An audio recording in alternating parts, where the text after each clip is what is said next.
And you went to Eritrea, right? Yeah. How old were you when you went? I was 18. Excuse me. I was 18. I turned 19 out there. Oh wow. Yeah. So on my 19th birthday, I had been there for a month. Oh well, you out there for a minute. Yeah. I stayed for 90 days. Oh wow. Yeah. Wow. How was that, man? I wasn't ready for it, for real. Oh damn. I wasn't, but then it changed my life. Like I was, you know how you are when you're 18. Yeah. You know the mentality you in. You know, I was in a spot. I was hustling. You know what I mean? I was really attached to all my material things I had accumulated. Tell me.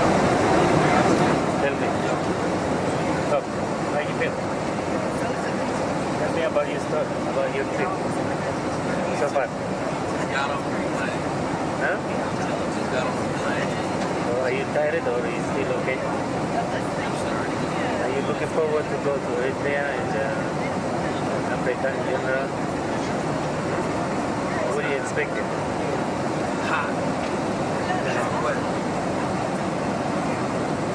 I was attached to my lifestyle. Yeah. You know what I mean? And I was just really focusing toward music also, like going toward the music thing.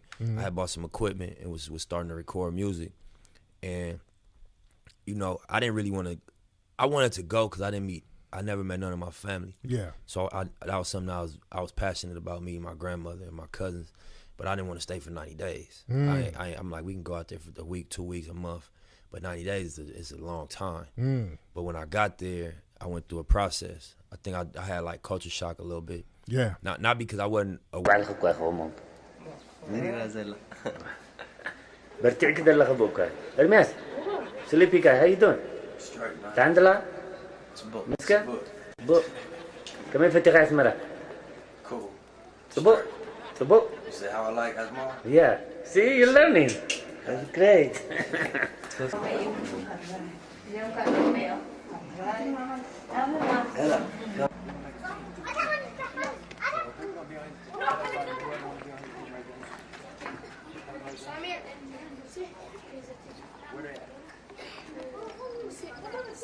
It's four on the team.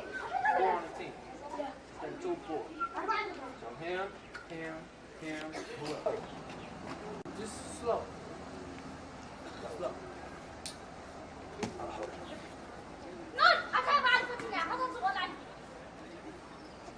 Oh, no, let him do it. Aware of my culture. My dad raised me on the food, you know, the music. Yeah. You know, he speak the language fluently, but just in terms of lifestyle and in terms of like, you know, I wasn't on no bougie shit. Like I wasn't able to get in tune with the way of living. It was just completely different. A 24-hour cycle, what goes on, was completely different than what I was used to. Yeah. So it took me a while to like learn how to tap into it and you know, kind of catch the wave of being out there.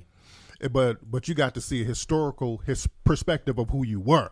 That was deep. Yeah. You know what I'm saying? And one of the things I remember thinking was like, damn, how long people been in America on record? They say, you know, 500, 600. I don't know the exact length, but it's all type of theories of what happened before that. But we know for sure that people been in Africa for thousands and thousands and thousands of years. Absolutely. So I just thought about trial and error. When you new to a place, it's a learning curve. But when you've been here for a while, any of the customs that's still going on, it must be some wisdom behind it. Absolutely. For it to still exist, for it not to have got weeded out. So all the things that was going on, I respected the way of living a little more because it wasn't new. It was like a mature custom. So when you got back here, do you think that had a direct influence on the way you started thinking outside of the box when you got back? 100%. And it was deeper than my surface level. Yeah. You know, because you get back home and you're going to get back on LA time. Yeah. Bottom line. You know what I'm saying? But I was aware. I had seen a place where,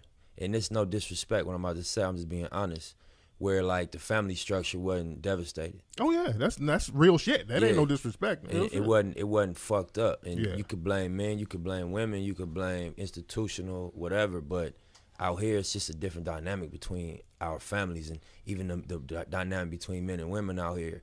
Yeah. I was raised, you know, in LA, in South Central LA, and you know what the story is. Oh yeah. And you know, my perspective of women was a little fucked up, to be honest. Name it Friday and Wednesdays.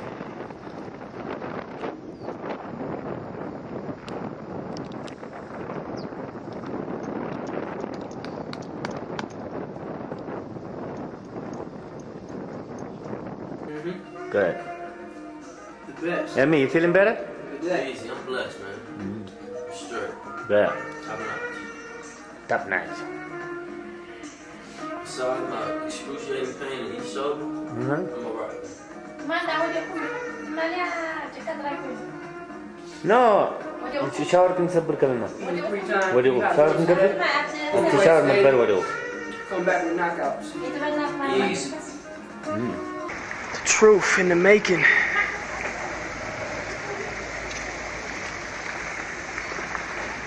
Easy. It's flowing nice too. What's up, Daddy? Where we at, man? This is my jahjah the Zamanda. That's fine.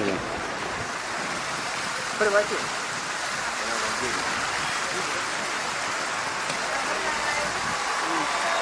Main truth. Bless it. You know what I'm saying? And just my I didn't think it was, but when I went out there and I seen how different the dynamic was with the women and the men, how they interacted with and each even other. me, after being out there a month, I was ready to kill behind my female homegirls. You better not play with them. You better not play with my cousins. I'll do something to you behind these women, because just the confidence they had in supporting me and taking care of me, just based on the customs, not because I was special, but just based on, like, you know, it's like the way they I don't know, I don't want to sound misogynistic how I say this, but it was just like a mutual respect that made the relationship much different. Absolutely, yeah. The culture just in Africa is totally different. Yeah. So you know that affected just, I'm like, this ain't right. How we getting down with each other, this ain't right. And who came first, the chicken or the egg? I don't know who fucked it up, men or women, but it ain't right. However we got here, it's not how it's supposed to be. As opposed to thinking it's just how it go. You know what I mean? That was one of the things I remember noticing, like, damn.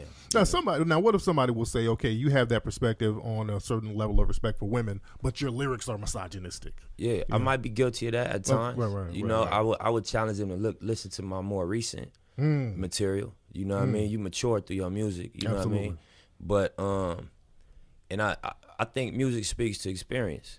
So I've had experience with you know, less than respectable relationships. Absolutely. And I had experience with good relationships. And so you'll hear both of my music if you really listen. Yeah. Speaking of relationships, you got your queen there with you. Yeah. Shout out to you. Lauren London's over here in the corner, trying to be looking cute, trying to be low key. She said she had to come. I told her I was pulling up on her. She's like, no, I'm rolling. Fuck that, I'm coming.